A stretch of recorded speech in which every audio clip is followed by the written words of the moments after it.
Le développement des nouvelles technologies a révolutionné la formation. En effet, la transmission des connaissances théoriques se fait principalement par Internet. Ainsi, les pédagogies traditionnelles n'ont plus le même impact sur les apprenants. Par voie de conséquence, les apprenants attendent davantage des formations en présentiel. Mettre en pratique, comprendre, débattre, interagir, visualiser sont devenus des exigences incontournables.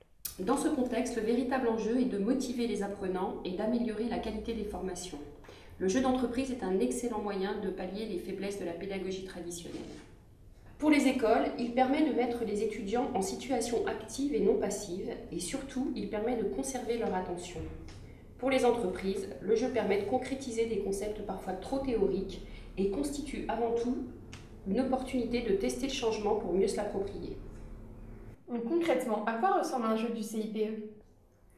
Un jeu du CIPE peut revêtir toutes sortes de supports. Ce peut être un jeu de cartes, un jeu de plateau, une simulation physique, une étude de cas interactive ou encore un jeu de rôle. Toutes les pédagogies que nous développons sont dites actives car l'apprenant n'est plus un spectateur d'une formation mais devient réellement un acteur majeur de son propre processus d'apprentissage. Et cette pédagogie active obéit-elle à des principes fondateurs?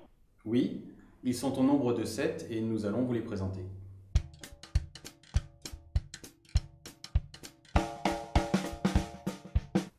La démarche expérimentale inductive est le premier des principes. Après un parcours soigneusement choisi, comprenant des itérations essais-erreurs, l'apprenant va découvrir par lui-même les différentes règles à mettre en œuvre. Ainsi, il va se les approprier davantage. Par exemple, dans le jeu Ma petite entreprise, les participants comprennent par eux-mêmes la problématique de l'équilibrage charge-capacité et comprennent également par eux-mêmes les moyens à mettre en œuvre. Pour le mois de février, parce qu'on n'a pas assez de salariés dans le service bleu. On peut prendre un intérimaire. Non, c'est pas possible. Ça va nous coûter trop cher. Il nous reste plus que 7000. Comme il y a moins de travail dans le service jaune, on peut les mettre dans le service bleu. Ah, bonne idée. Mais il faut le former pour qu'il soit polyvalent. Des études ont montré que l'on retient 10% de ce qu'on lit, 20% de ce qu'on entend et 90% de ce qu'on dit en faisant. Récemment, les scintigraphies du cerveau ont pu démontrer scientifiquement les conclusions de ces études. On voit que le cerveau est beaucoup plus sollicité lors de méthodes pédagogiques actives. Les pédagogies inductives sont donc bien plus efficaces.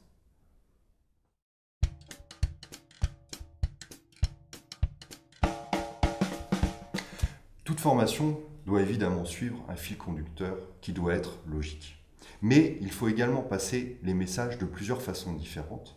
Par exemple, dans le jeu qui te cache, les participants vont appréhender les comptes de 3 manières différentes. Tout d'abord, lors de l'élaboration et la construction du budget prévisionnel. Ensuite, lors de l'élaboration du compte de résultat. Et enfin, lors du report des indicateurs dans un tableau de bord collectif. Nous proposons ainsi à l'apprenant 3 fois plus de canaux d'apprentissage pour comprendre le contenu et l'intérêt d'un compte de résultat.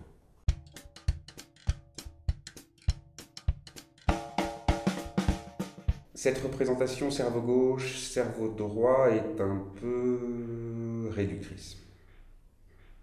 Notre façon de comprendre et d'agir est plus riche.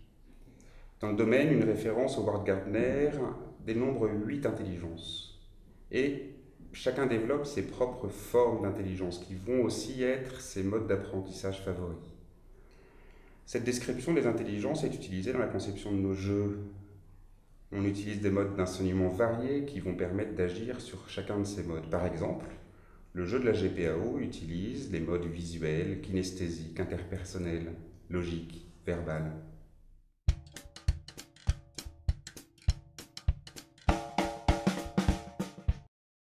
Pour être certain que les messages soient compris de tous, il est impératif de respecter le rythme d'apprentissage de chacun.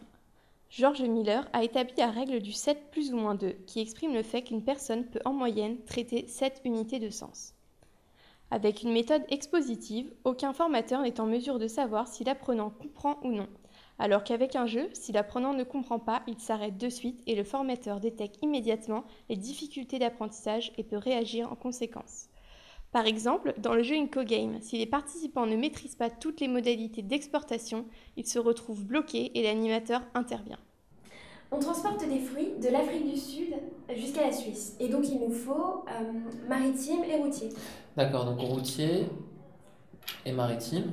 Oui, c'est ça. Mais au fait, multimodal, c'est quoi? Où ça? Ici. Ah bah, je sais pas. Bah, il faut qu'on demande parce que sinon on va pas réussir à avancer.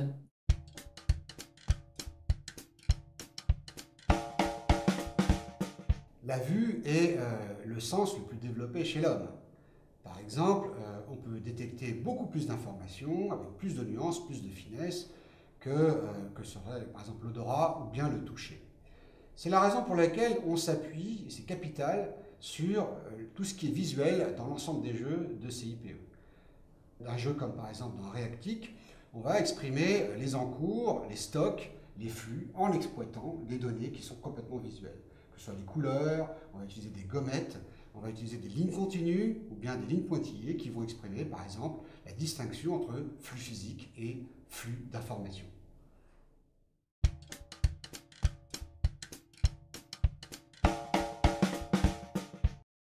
Lors d'une formation, l'apprenant compare les nouveaux savoirs à ceux qu'il a toujours connus, ce qui crée une résistance au changement, que l'on appelle également le conflit socio-cognitif. Soulignons que tout apprentissage passe par un conflit socio-cognitif. L'utilisation du jeu d'entreprise permet d'éloigner l'apprenant de son environnement de travail trop affectif, et ainsi il se sentira libéré de tout préjugé et libre de réagir et proposer des transformations. Il pourra alors aisément transposer tout ce qu'il a appris à la réalité quotidienne. Par exemple, dans le jeu du lead management, les participants établissent une cartographie, évaluent la performance, identifient les gaspillages, analysent les causes et font progresser cette entreprise fictive. Une fois ce travail fait, ils ont envie de le faire dans leur propre environnement de travail car ils sont convaincus de la démarche. L'objectif d'un jeu est de faciliter le conflit socio-cognitif afin de rendre le changement possible.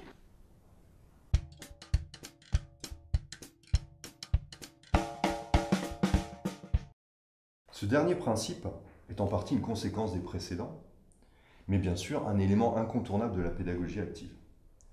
Par exemple, dans le jeu Plateau Projet, nous avons des équipes de participants qui doivent s'organiser pour construire un nouveau produit, mais bien sûr elles sont perturbées par des mails, les fournisseurs les appellent, les clients changent leur cahier des charges, et donc tous ces éléments vont rendre le jeu plus réaliste et sensé, mais également plus plaisant.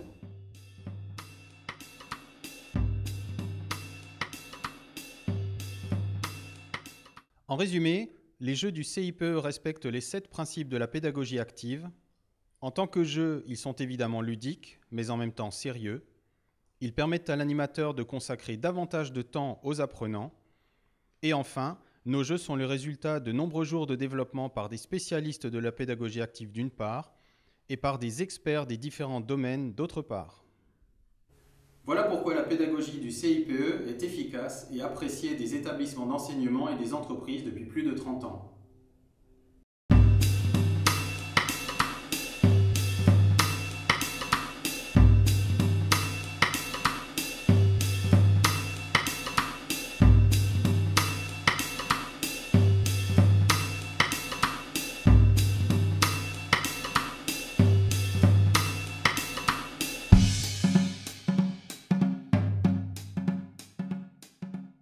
Nous vous invitons à découvrir les jeux et séminaires du CIP sur www.cipe.fr.